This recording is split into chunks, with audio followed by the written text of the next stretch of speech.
Film Photography Podcast. That's us. It's June 15th, 2023. Welcome. Today's an action-packed show. Action-packed, I'm here with John, and in a few minutes we're going to bring in Trev Lee, Owens, the Owens, Matts. And what are we going to be talking about? I'll tell you what we're going to talk about. I got my notes here. Yeah, I see you. That's giving me flashbacks to college. Well, very popular topic. What's hot, what's not? And then Trev Lee is going to talk about metering, which is fantastic. What's hot and what's not? Oh, he's got his pulse on the nation. This is kind of like our annual report. Because we do it once a year. Yeah, we don't do it. We can't do it monthly anymore. Yeah, no. You know, it's been a long time coming.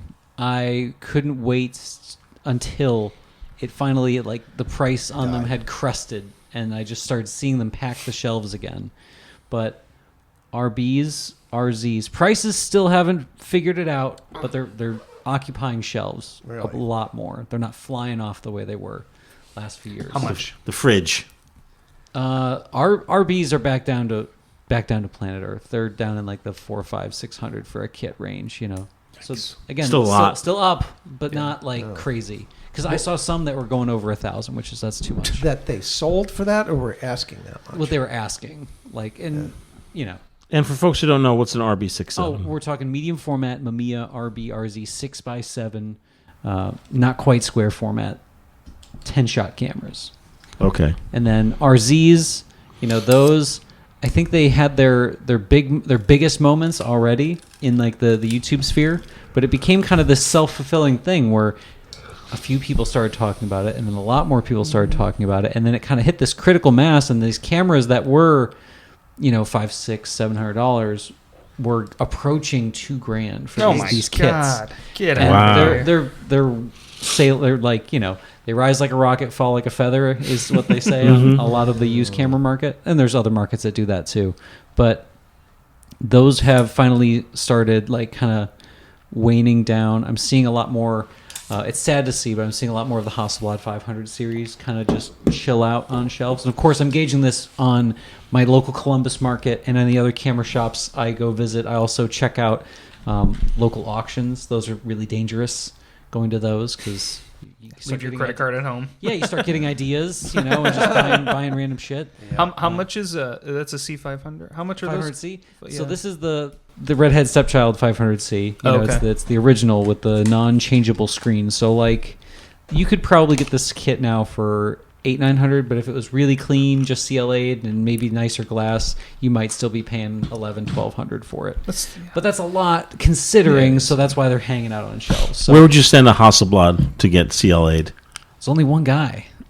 He's in David Odes. He's the guy. So does KEH send all that? Because KEH has a lot of They CLA claim to have their own trained in-house staff now. Claim.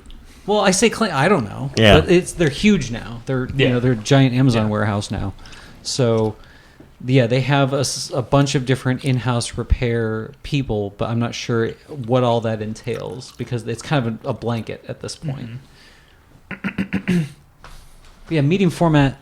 That seems to, not all of them, but a lot of the really heavy hitters that were at the top of the list for years and years and years are kind of like slowly drifting down. Why do you think? I think people became priced out at that high point, but also there's a lot more new folks coming into it, and I think what we're seeing too is a bit of a generation shift. We're seeing, millennials have we've already picked up our cameras, and anybody older than millennials, we've had access to cameras for quite a long time and have amassed our kits. A lot of Gen Z coming into it, they're not even interested in, like, this 500C is like a bulky beast to many of the Gen Z that'll be picking up a camera. So they want to invest in something really, really light. They truly want to have like a pocket ready type camera. So that's why you're seeing point and shoots still kind of rising, but different point and shoots. It's not like of course the Instagram classics are at the top of the heat, but the bigger cameras are not garnering as much attention. There's always the niche of like large format and that sort of stuff, but that's never been like climbing. So, yeah. Do you think there's a camera that's really good that hasn't got the respect? Or doesn't go for the Minolta money? SRT 101. Yeah, there's a whole category, of 35s that don't get any love. But one camera that kind of goes into the hot, but like I don't think it's ever going to be hot enough that you're going to have to worry because there's so many of these cameras. But I'm also in the medium format. You know what's up, Mike? Folders. Get out. Folders. Folders. I'm seeing a lot of folders kidding. go up. And could you give us some examples? So like the 6x9 folders, like the old Kodaks, Ekvos, and I think now again limited sample size. I'm only going off of a few different stores, but I'm seeing way less folders, and I think it's for the same reason that digicams are big right now. So digicams, the early 2000s, low megapixel, lo-fi look, those are hot, and I think folders are the same way because they're all cheap. They're all under 50 bucks. Which is that's how it starts. Exactly. Yeah. And you It's look just really like video- cool with them. Video cameras. There's a woman on Facebook. She takes her 8mm video camcorder into like Target, and she gets like, millions of views. Like these, and they're starting to go for big money now. Yeah. These are tape camcorders? Tape camcorders, Videotape yes. camcorders. What? Wow. Yes. Yeah, no, it's a big trend. thing. Wow. It's a look. All right, well, we better get on that trend. Yeah, I was gonna say FPP's been hoarding those. All of them. Well, you got to start testing them, John. That's right. Got to make some money because The, he's not making any money on us. I'm sure the Mamiya 7s are still up there in value because they're What's it called? fairly. Yeah, Mammy 7s are, they're never going to like dip Dun, dun, dun, dun, below. dun. I don't think they're ever Wait, going wait. to ever see them sub $7,000 or sub $2,000 again. Yeah. But they're a little wild for what they are. But like these folders, they're pretty cool. So, any of the 6x6, 6x9. The only thing I notice about the folders, though, if somebody has one like in their family from like either aunt or uncle, grandma, grandpa, or great grandma, great grandpa, those typically have issues. And know that many of these cameras are cheap because they are super untested. Right. And if they've been stored in changing environments, they could have like Mold. or anything. Like there was one in front of. Imagine that Leslie had. It Oh, was yeah. like the pillows were petrified. Yeah. They were Yeah. like locked into place. Yeah. Well, a 6x6 folder like some of the Zeiss ones, man, those are great cameras, and they can fit in your coat pocket, and you're doing 6x6 medium format images with them. They have great lenses. So what else is hot? Folders were the main thing I wanted to point Folder. out. But any point and shoot, like point and shoots that Yeah, hot. anything, like literally, even the ones that we would have had on very, very early FPP that are like Olympus, like really crazy super zoom range. Olympus all Stylus 115. Yes, something that was like a $10-$20 camera. Yes. They're $150 to $200 now. What are those crazy Olympuses that almost look like camcorders? Oh, Yeah. But they telegraph like Not hot. yeah. Oh, wait. The IS They're series. ugly, yes. Yes. That's Not hot. Not hot. No, those Never ones are hot. those ones are too big. Never hot. They were never they're hot. super weird looking cameras. It's They kind take of good pictures. They're okay. Yeah. Actually, I know my daughter used one way back in the early 2000s. I think the funny thing about those is that it's like Olympus never had any good autofocus 35 millimeter cameras. I mean, Well, the Stylus Epic. no, I mean SLRs. Oh, SLRs. And so yeah. these IS are what we call bridge cameras Yes. because they are SLRs, and they take okay photographs, but they are really a beast to take around and shoot with. Yeah, it's super clunky. Yeah, very clunky. And then we have the ones from the Samurai from Hot. Yashica. Oh yeah, Hot. I don't know Hot. if they're hot or not. Hot. Hot? Yeah. Which one? They're Half like frame. Oh, yeah. Samurai that's right, half. I that's can look it right. up right now. $700. I don't know about that. What about the Mercury 2? Oh, God. The parking meter camera. Who makes the Samurai? Yashica. You're looking up. Oh, here we go. Samurai. Sold. $95. Get the hell out of here. $80. $105.99. $109.99. Let's see what they look like. We may have one or two at the FPP. They're bizarre. Huh? And then Ryko had one that looked like a camcorder as well. Yep. And they're crappy. What era is that camera? was 1990, early 90? early 1990s, late 1980s. Didn't Canon have a camera similar to that? Half frame? No, it wasn't half frame, but it was kind of like a camcorder-y type. Oh, they may have. Oh, the Futura. Yeah. Yeah. Oh, yes. I wonder if that's hot or not. How much is that going for? Fortura? Canon? Phoutura. Is it PH? Yeah, I think. I have the commercial for it. Here it is. It's a hot new 35mm camera from Canon. It's just a camera. The Canon Futura. Camera. With futuristic flash, automatic one-hand control, and long-range power zoom lens. Futura. You have to come with us. It's just a camera. Please. The new Futura from Canon. So advanced, it's simple.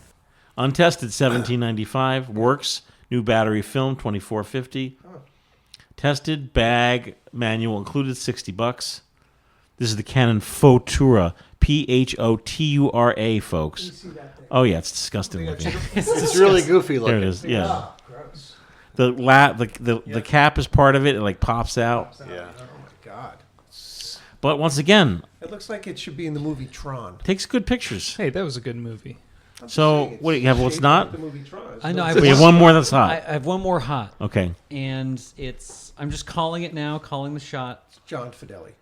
It's going to be John's hot. it's going to be a very unique rangefinder, the Kiev 4M. And Oh. it's only because it's the camera that is seen multiple times Oh, jeez. in the trailer for the latest Wes Anderson. Yes, it is.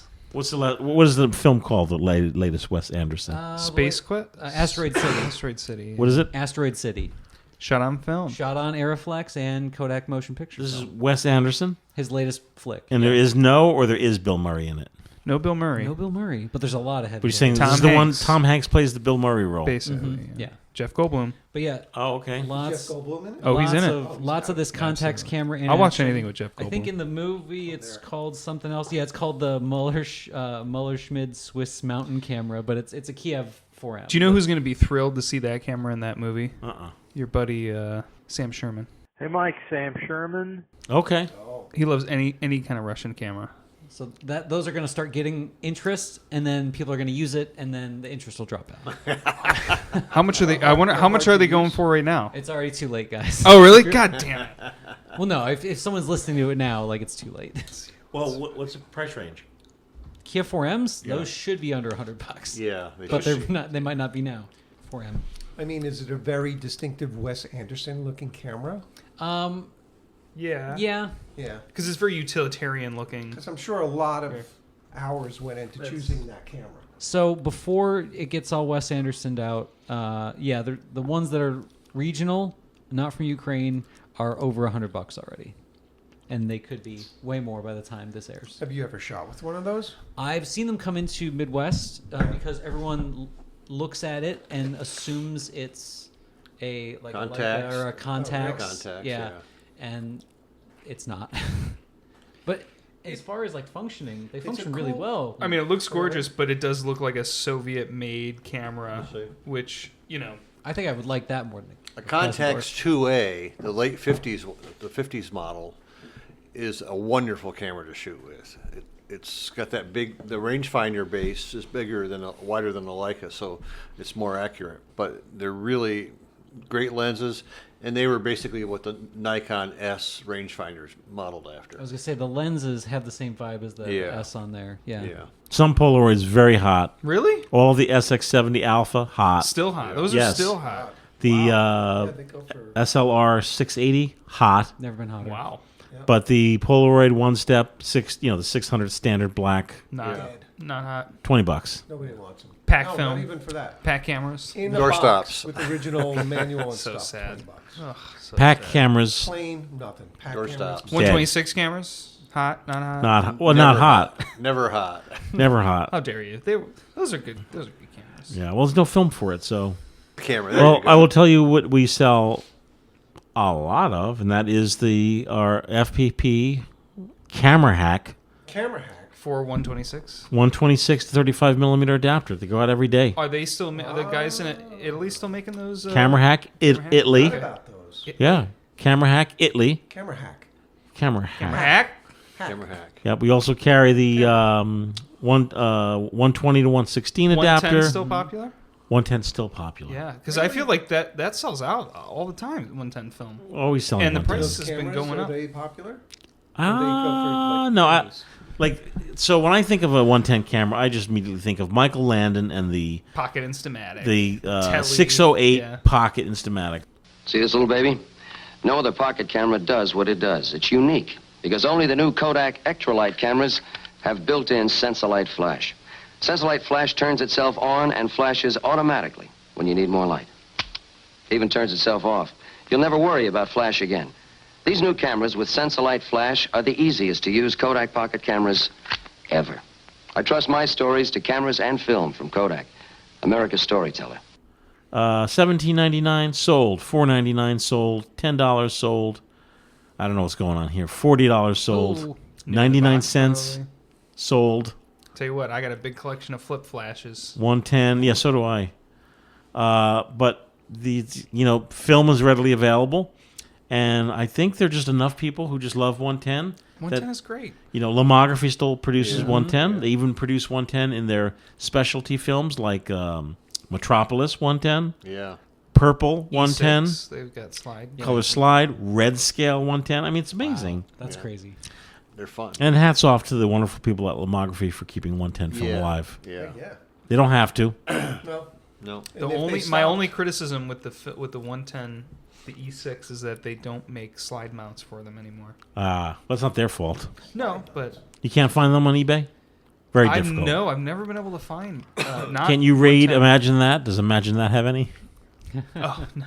No? I don't think I do not know that they ever sold them on the consumer market. Oh, I think yes, they did. 110 ready mounts. Yeah, a long time ago. Yeah, and I used to have. I picked it up somewhere at one point. I had one of those 110 Pocket projectors. carousels. Yeah, pocket carousels. carousels. You just carry them. Pocket Carousel. Yeah. Yeah. There's a lot of That's what's asbestos hot. here in Cleveland. That's what's hot. That's what's not. Thank you for tuning in for this segment. And, of course, podcast at filmphotographyproject.com. We're also on Instagram or, the Flickr.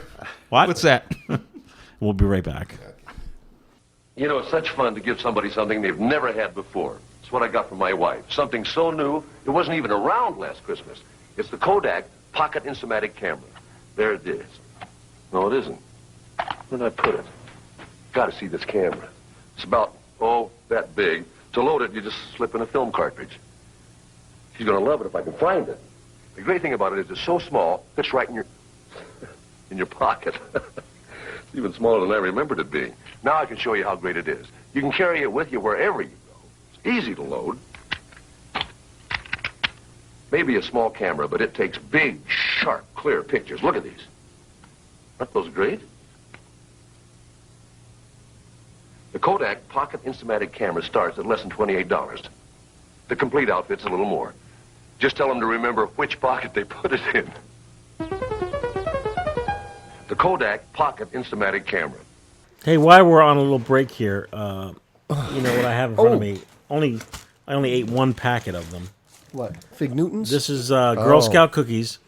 Every year, Girl Scout cookies, they have a special, what's known as a digital cookie. It's not like digital clothes where you actually just buy nothing. It's not an NFT. Right. A digital cookie, you could only buy it on the website. And what I didn't think of, I think I didn't want to burden our listeners, but now that I think about it, next year, right? When Justin, who, His daughter. runs the FPP store, his daughter is a Girl Scout. It'd be great if I shared the URL with our listeners, right? Yeah. So that you at home can go and buy Girl Scout cookies and you get the cookies, Yeah. and then Justin, his child, gets all the credit. Yeah. You'd be helping a Girl Scout and getting a cookie. And the cookies usually sell out pretty quick. These digital ones. And people have been selling them for what, 5 times Yeah. what they paid for them? Can you look right now? What is it? It's called Girl Scouts on the eBay. Girl Scouts Raspberry Rally. Let's see. Raspberry Rally. What did you pay for it? $5. $18.99. These are sold items? No. What's sold items? $300. No, stop. No, I'm kidding. Okay. $20, $22. Okay. That's 4 Now, times. $30. Look, I'm not going to complain about free market because it is what it is, but it's sort of like when people sell FPP color infrared film for $200 when they bought it for $60. Nah. Now, that's one thing. That's free market. But what? Stop that. What? March 10th. Yes. 2 boxes. 2 boxes sold for $320. Of Raspberry Rally? Yeah, but they're in a different package. 19 boxes sold for $300. I feel it's the responsibility of those eBay sellers. If they want to do that, that's terrific. But then take that money and donate it to the Girl Scouts. Yes, absolutely. I mean, you're taking a Girl Scout item and then you're reselling it for profit. That's wrong. That's what everybody does these days. Everybody knows the old rules of photography. I hope that's the right film for direct sunlight. But new Kodak Gold Max breaks them all. Using the same film in here? Why not? New Kodak Gold Max makes just about any light the right light. And now, the cha-cha. And that shot will never come out. Of course it will. And all in the same roll of film. So ignore the rules. Too dark! Just remember, if this film isn't in your camera, imagine the pictures you'd miss. New Kodak Gold Max. Hey, folks listening. For this segment, we have special guest Trev Lee. And, hey. How's it going? It's going great. And in the room, we have the room's packed. Yeah. Got John. Heavy hitters. Got Mark Really O'Brien. packed. Got Owen. Hey. Hi. Matt. Hey. Trev, this is an awesome topic because whether you're new to film photography or you've been shooting a while, especially if you're shooting a while and you've been using automatic cameras, metering is a deep topic. But a little bit before we started recording, Trev told me what the topic was, and I thought it was awesome. This is the first time we're covering this. Take it away, Trev. Yeah, I just wanted to talk about metering in general. Working with the Darkroom Lab, we answer a lot of emails with questions about why do my photos look this way, what happened here, and a lot of the times, majority of the time, it's a metering issue. And it's kind of a hard thing to tell people because a lot of times they'll be like, did something get messed up in scanning? Was it development? Or it's always your fault first. Yeah. Yeah. Where's my refund? And a lot of times, majority of the time, it is a metering issue. And it's not like they didn't make a huge mistake other than just fully trusting their meter. It depends on what type of camera. So a lot of times when they send me their question, I will look at their scans, and then first thing I ask is what camera were you using? Because I can't respond to them. I can't tell them anything productive without knowing what type of camera they have, how it meters, what it is, and stuff like that. You got to be a detective. You got to ask the questions. You need the information. And what type of film, because some films way more unforgiving with underexposure and over, but usually it's under is the issue. We rarely see overexposed film, rarely, other than slide film. So yeah, one of the biggest issues is with black and white, and say you're photographing something that's bright, reflective, or anything and a lot of people don't, and it took me a long time to really grasp this idea that your meter is metering for middle gray or neutral gray. And it's going to turn, if you photograph a white barn on a sunny day, it's going to make that white barn gray, which underexposes everything. If it's color, you have the tones and the color that kind of separate, and it helps with underexposure because it's not as flat and muddy. But it's just something that we see often, so I figured it would be a great topic. When you say camera exposes for middle gray, can you explain that? Because I don't think most people know that. And even when I'm walking out the door, even if I'm using a handheld meter, I forget about it because on the handheld meter you have your globe when taking an instant reading, so that's equaling neutral gray. But this goes back to college days, John. Yeah. The neutral gray. Can you explain what that means exactly? Well, I'm in a room with, I feel like Matt probably even understands exposure way better than me because he spot meters so much, and you do pretty much everything. I would say we'd be good to talk about it because we have two different approaches to it. Sure.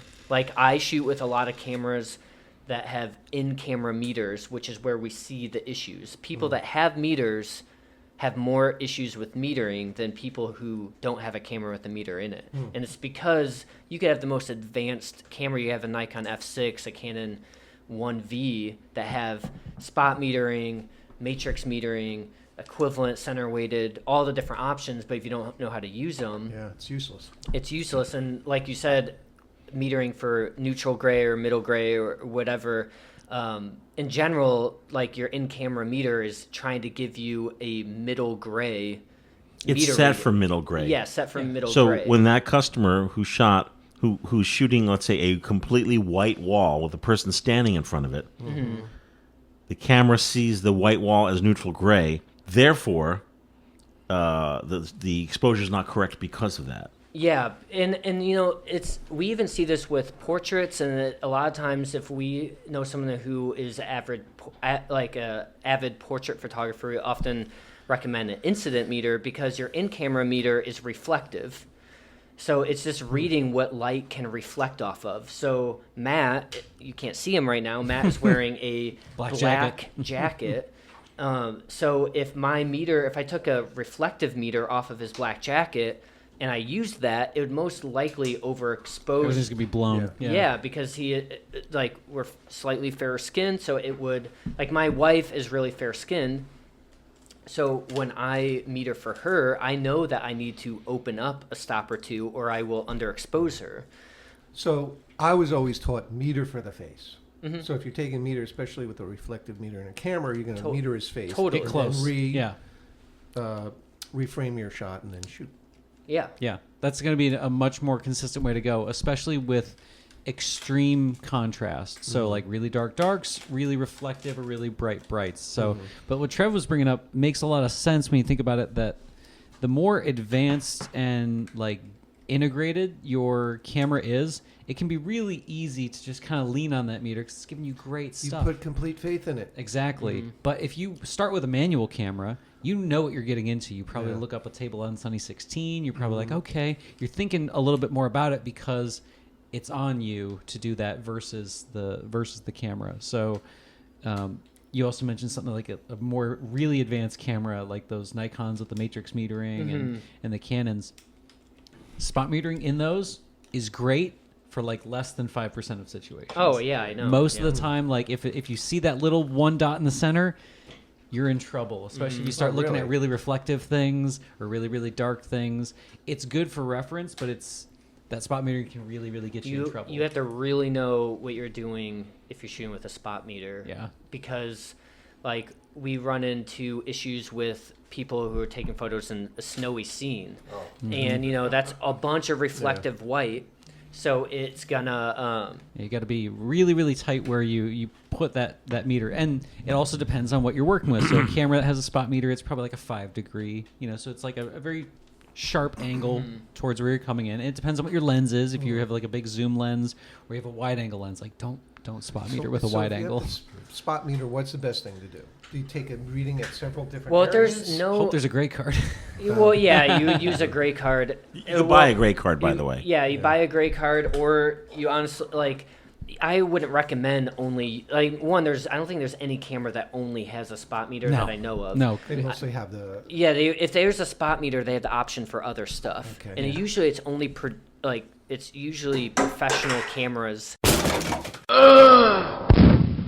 Say that again? Sorry. That was Mike. Stop drinking.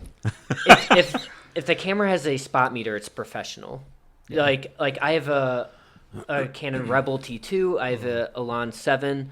Both of those do not have a spot meter, but the EOS 3 did. And it's because I know that the odds are the people that were getting those back then weren't going to use them. Let's use Rebel 2000 as an example. Yeah. Like it's I don't. What kind of? Do you know what kind of meter that has? That just has the regular evaluative. It's a center weighted evaluative. Yeah. Every topic's going to lead to the same conclusion for the rest of the year of FPP. Use your phone. Yeah. Oh yeah. Well, that's a good point. No, I mean use your phone. Oh, actually take pictures with your phone. Well, also the smartphone light meter apps are decent. Good night, folks. But that's also a problem. I feel like is the meter in a phone. So the meter in a phone, the other thing to consider is why people have issues with metering is a lot of times they're coming from digital. which Yes. does it for them, or they're with a phone, and the phone, you'll see, like, if you have an iPhone, it has like it like auto corrects and merges, like it will bring down an overexposure, bring out an underexposure. It's like a HDR thing. So there's like all this weird forgiveness processing that's going on. Processing. It's not great quality, but unless there's amazing light, the smartphone apps are good. We oftentimes, if people have an issue with their meter, we'll just say, double check your meter off of something that's middle gray. And a lot of times, like you were talking about off your hand, if you're metering like a street scene, a lot of times I recommend just metering off the street because it's sidewalk, yeah, or like I meter off this bag right here because it's gray. So like knowing like certain things that you could meter off of the help is really helpful with that. But. And it's funny because there are some people out there who really don't give this much weight to metering either. They're like, oh, your speed is 200, Sunny 16s, put it on 250 and 16, and don't worry about it. But I think for the general shooter, I can't be like that though. Or just generally speaking, I think the person shooting in front of the white wall, people shooting in snow, I just think awareness, because let's face it, a lot of folks are just taking snapshots with their Canon Rebel 2000. Just being aware of the situation, I think, will steer them away from making that mistake again. I agree. I don't think you have to be ultra technical with it. And Matt said this the first idea that we ever did, the when in doubt, blow it out. And it's like gave words to a thing that I've explained longer form, like with sentences. It's like if you were unsure and you have negative film, just give it some more. Give it more light, like meter for the shadow. The only time you really gotta like watch it, like Trev mentioned, is E6, because now when you're talking about transparency films or slide films, you got to be on. Like it's very, very limiting in terms of range. You can't handle a lot of highs, a lot of lows. It's basically like the digital cameras where you have to have your exposure really, really, really close to bang on, and then you have to make sure your metering really makes sense for what you're doing. So if you have a pro camera that has that, probably want to leave it in. If it's Nikon, leave it in the matrix metering. If you have Canon, leave it in that evaluative metering. And the icons, thank goodness they're the same. They don't agree on anything else, but the icons they do, it's like 4 corners and an eyeball. If you see that, you're good. Okay. If you see just a dot in the center, or you see a circle in the center, you're only looking at the center. It's only caring about that for what it's like figuring out exposure-wise. So on those cameras, you can also set separate focus for autofocus. Yeah, different focus points typically, as well as different exposures. Yeah, and I believe, and I'm sure somebody will correct me if I'm wrong, but I believe the evaluative meter, that system, was invented by Minolta. Oh, was the first to from the mind of Minolta. Only from the mind of Minolta. I'm almost certain. Right. I think if somebody's wrong, please. Now, Trev, what's the cheat? For example, when I say the cheat, I mean, so the person standing in front of the white wall with their loved one in front of the white wall, they could tilt their camera down to the sidewalk, take the meter reading, then have to press the shutters button, and then bring the camera back up. Like, how do you keep your... if you're in that situation, I would just get close. Okay. To the person. Yeah. Now, some of those cameras, especially like... It depends on the camera. Yeah. Some can be confused by it. Yeah.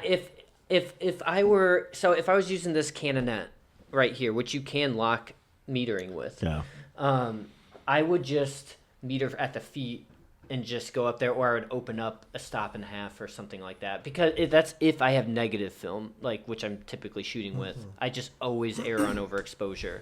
That would be what I would just do. On some of those Canons and Nikons, especially from the 90s and the late 90s, on the back, there's going to be 2 buttons that you can access with your right thumb when you're holding it. One will say AF on, that's your back button focus, and right next to it, there's going to be a little asterisk. That asterisk button is actually your AEL, or auto exposure lock. So if you are metering, you press that in, and the next 3 half presses. I swear to God, I never knew what that was. Yeah. It's like my job to teach people these cameras or something. Thanks, Matt. And for movie camera shooters, there's a lot of movie cameras that have an AE lock button as well. Okay. If you have an automatic movie camera. In fact, a lot of the earlier Kodak movie cameras with selenium cell meters have AE. I was going to say the other thing too to keep in mind is we've explained this in like to some of our customers, your lens choice helps with metering as well. Mhm. If we typically see people run into more issues with wider angle, because the only thing against the matrix meter or the equivalent or whatever or valuative is with the wide angle lens, if it sees this bright sky, dark landscape, it'll try to even it Everything's out. in account now. Yeah. And then you could underexpose something that you might want that it has the latitude to possibly retain if it's like a certain, like say it's HB5, which has incredible latitude. So like a 35, a 50, the more telephoto you zoom in, the less area that you are metering. Yeah, the less. So it's usually a little bit different scenarios, lighting scenarios you have. So it's always better to overexpose a little bit because you can save it easier in post-production. On those negatives. Or just the negatives themselves are going to retain. So if you look and you're like, it's a little blown out, you can fix it in Photoshop or whatever. Well, like for example, in here, we're all just shooting around. I was playing around with the Hasselblad. I have some Portra 800 in here. I have my little Reveni incident meter here. Cute. And it's adorable. It's like a little decoder ring. But my exposure on here is f3.2 at a 60th. I'm just shooting at 2.8. A third stop, it's great. No, yeah. I could go like That's two not stops. gonna be so critical. No. Especially with medium format. You're saying you could go 2 stops. Two stops easy. This is Really? Portra 800. There's a whole look that's based on just overexposing this 2 stops. You could shoot the new Wes Portra- Anderson film. Yeah. Is that right? No, it's not Portra, but it looks like it. Yeah. You could shoot that at 800 or at 200 ISO That's great. equivalent and get it developed normally and most likely be fine as long as the light isn't like super contrast. Yeah. So that's what you were saying earlier. What film did you shoot? So with the Portra film or Portra 800, there's so many other variables that you're talking about when you're metering as well because the film has great latitude. Yeah, more light. If they're saying they're shooting with Ektar, So Ektar's shooting like a a little P30 more or something, you're Yeah. like, you gotta P30's be- pretty Yeah. unforgiving. Yeah, 'cause Ektar's it's so high unforgiving. contrast.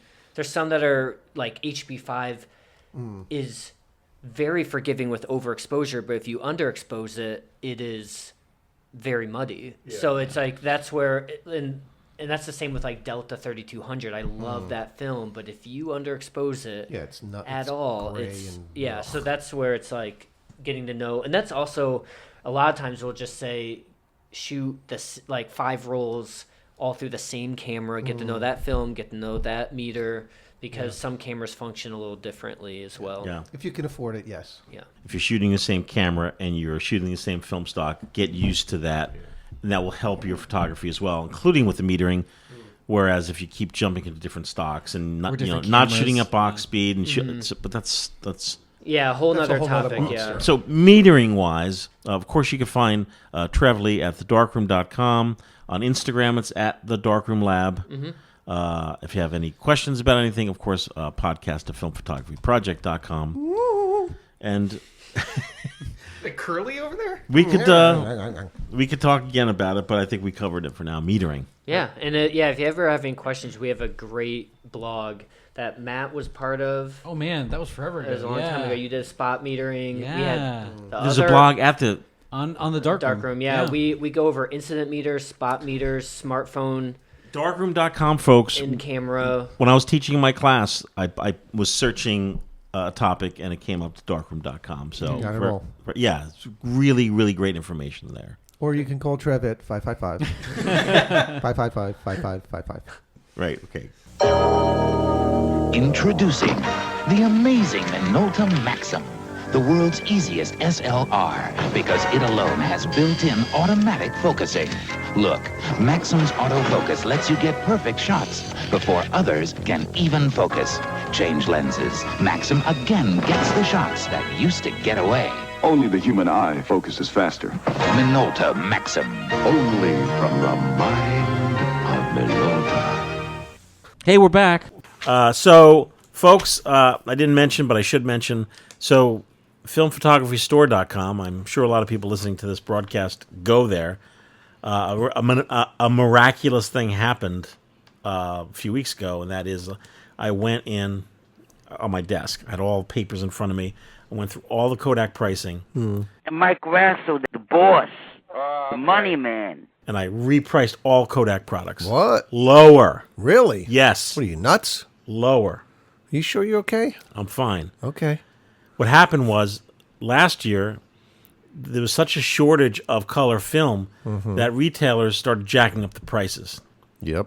So across the board, all prices for, especially Kodak Portra, Kodak Ektachrome, you see Ektachrome being sold for like $22, $24. Jesus, that's just So I did a search across all the different, big online retailers, checked it against our cost, and I said, this is not right. It's not. You So shouldn't have to go broke shooting film. Yeah, so shouldn't be a luxury to shoot film. Yeah, so I modified all the prices, and I would appreciate it if you folks could like spread the word. Don't be shy about, shouting loudly in the hills about film photography projects. Shout it out loud. You got to buy some Kodak. Because when we go, especially when we go to California, it's like people don't even know what the FPP is. Really? So they'll go. They're just buying. I see threads online. It's like, I'm not buying Ektachrome 35 millimeter because I'm not paying $25. These people aren't even doing a search. What is yours compared to $25? I think like B&H, I guess, would sell it for $25. Ektachrome is a good example because it's a great film. In Midwestern Photo and places like that, is that what you're talking about? Yeah, let's see. Where does the average Joe buy film, you think? B&H? Amazon? You think people like? I think that young people buy on Amazon because they have like a family account, and they're like pulsed money by parent. Plus, it comes quick. It comes the next day. That's a big bonus. Ektachrome, B&H Photo, $21.99. These are all the ads. Let's see. I'm just scrolling here. Here we go. FPP, not a sponsored link. We're not sponsored, by the way. $18.99. Look at that. 19, 20, 20. It's saving $3. Yeah, that's huge. It's significant. Especially, because you usually don't buy one roll. Limit 20 rolls per person, household per month. That's reasonable. Absolutely. Because then that's a lot. People will buy 100 rolls, then flip it on Amazon. Yeah. That's not right. Oh, it's not right when it happens to you, but it's okay if a concert ticket sells for I'm thousands. saying to you, John, Yeah. and to the people listening, it's not right, but it's free market. Doesn't mean I have to sell it to them. That's true. If you know they're doing you dirty. So check out the FPP online store. There's a lot of fun stuff happening. A lot of fun stuff happening. Let me see. Let's go right to the homepage. Oh, there was a short... And also, we have short date sales, so we have inventory and the date comes up. Yeah. We'll highly discount it. And I'm happy to say, John, because we're like dragging our asses here, the Lomography Digital Liza smartphone scanner, which... Yeah. So, folks, this is a scanner where you scan your negatives with your phone. Right. Digital Liza. $99.99. Wow. So what is it? We tested it. Yeah. Lomography sent us test sampler of it. Yeah. We tested it. We used it. Yeah. And then that was that. And we sent it back. And now it's available as a product. So the FPP stores carries it. And John and I have been meaning. Remember, like a few weeks ago, I'm like, bring your negatives in. We got to I got them. They're here in the bottom of the box.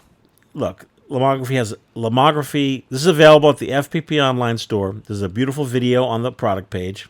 But you got to get a scanning app. Yep, and it's been selling great. Oh, I don't see why not. And what is a scanning app? The Abe app, as I call it. Oh, it's Abe Fettig, I think his name is. So John and I were on the West Coast a while ago. Maybe it wasn't even the West Coast. Film Lab. Did we meet them at the West Coast? I don't think so. We met him. Maybe in Ohio. I mean, maybe you guys met them. I don't recall. No, you met him. Did I meet him? I don't think you did. I don't think so. I remember you told me about it, and we downloaded the beta, and we were helping him test the beta. Film version. Lab. So you get the Digital Liza smartphone scanner. You get the app. Kodak has an app as well. There are a few different apps to use. You find the app that suits you best, and you scan your film, and then you're all set. So what do you get in the package? You get the light source? Yes. You get the stand? For a smartphone, yes. And do you get something to hold? 35 millimeter? 35 and 120? And 120. Okay. Beautiful. For $99. $99. And I'm telling you, a light source is so important. And that's a good, even lighting source. Because I bought like some LED. Not so good. It was junk. No, because the light, it made it so that you couldn't scan it. I'm just going through on the FPP online store, the front slides. FPP Sun Color, ISO 1. Going to be really talking about this year. I'm putting it together a little cheat sheet, John. It's going to be a really big show. Yeah, right here. What do you mean? You buy Sun Color, right? ISO 1, beautiful alternate color. Not strange, nice warm. Look at this. Oh, it's Look at nice. this. I saw this one. Yeah. That's good, right? Yeah, you got the little handy dandy guide right on top of the can. What's it say? It says 1/30th of a second, f4. Right. 1/60th of a second, 2.8. 1/25th, f2.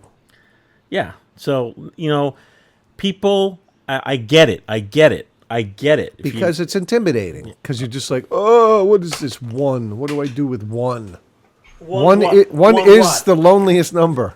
What am I going to do? What am I going to do with this one? Then currently there is, just going really quick, folks. Currently there's a hole in the market for Kodak chemistry. Really? HC110, that's right. D76. So the company that was doing the handling it went out of business. So for Kodak. See no promise. Kaput. Oh, boy. So there's talking and rumblings of a reboot, which is great. But in the meantime, you need your HC110, so we have FPP 110. You want it? We got it. And we've had it. We had it in the smaller bottles for convenience. So now we have it in the Jumbota bottles, 1 liter. That's a big, right? And same thing, John. I don't What? want to say angry because I'm not angry. I'm just agitated. Yeah. Prices, like you had Kodak HC110 going for like $45. $45. It's not right. No. $29.99 FPP 110. 1 liter. It'll last you forever. Quality. What else? Quality. Vision. I don't have to talk about Vision 335 millimeter films, folks. You buy it like hotcakes. Yeah. Sells itself. Sells itself. That's the 500T, the 250D, the 200T, the 50D, mm-hmm. and then movie film. 50D. 50D, the least popular and the best film. Shocking. I was just talking with Dave about that before. Oh, because because I was finishing off a roll, and he's like, kind of glaring at me. He's like, Super 8, right? Yeah. He's like, that better be 50D. I'm like, no, I'm just finishing off 200T. And he's like, 200T is fine. And he just went off on how great the 50D is, and Bright Sun. It's a wonderful film. It's beautiful. I've shot it out on the beach and just got some I actually was looking at some film last week that I shot when my kids were younger on the beach and them swimming. Yes. Looks beautiful. 50D? It's so evocative of like 60s and 70s. It makes you think that I'm like, wow, I shot this in like 2018, that 17, but it really does give you that feeling of long ago. It does.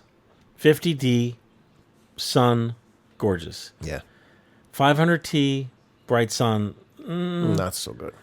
What's grainy? It gets grainy because we have to pull it down. So if you put 500T in a Super 8 camera, most Super 8 cameras are auto, OTTO. I mean auto. You pop it in. The camera is registering it as 160 ISO because that's the highest. So it's overexposed. So it's completely overexposing it. And the film latitude is so beautiful that it can be corrected, but the compensation is that you get a lot of grain. It's going to be a long haul, folks, for myself, John, Matt, and the rest of the FPP gang to pull people out of the need for speed. It's an addiction. Yeah. Everyone grabs the 500T because they just think it's the best because of the speed. Because you think it's going to be versatile. It's not. I mean, it will be, but you're going to pay the price for it. And loss of image and quality. Yeah. But people are going to do what they're going to do, and all we can do is just tell it like it is. Just keep talking about it. Yeah. So the 50D outside, beautiful. If you're going on vacation, if you're going to buy some rolls, buy a roll of 500, but also buy a roll of 50. And if you're scared, shoot them side by side outside, and you'll see. That's true. Nothing to be scared about. Don't be scared. I've been pushing the 200. 200T is the way to go. John just recently shot his niece, right? Niece's wedding. Niece's wedding. He's like, oh, what should I do? It was outdoor under a tree in full sunlight, though. Was But it? was Were they shaded. in shade? It was shaded. I'm like, you need 200T. But there were areas where they were walking in full sun as well. Fine, be fine. So, but the 50D wouldn't have been so good in the shade under the tree. Be okay. But you shot at night as well. No, I didn't. It was too dark for the 200. Okay. If I Did had you shoot a 500, few it would have shots? been fine. I shot a few, yeah. But I think the you're gonna black flag was up. I think you're going to be surprised. Telling me no It's a red go. flag. No, there's a black flag. Black flag. A black flag. What's a black flag? The song? red flag, I think. I don't know. It's a black flag in the No, corner. what's the song that Black Flag sings? Oh, I don't know. I'm not that cool. Who's in Black Flag? I think Henry Rollins. Rollins. Podcast at filmphotographyproject.com. Pummel. You want to let us know what you thought of this episode. And keep shooting film. Exactly. Have fun with it. Exactly.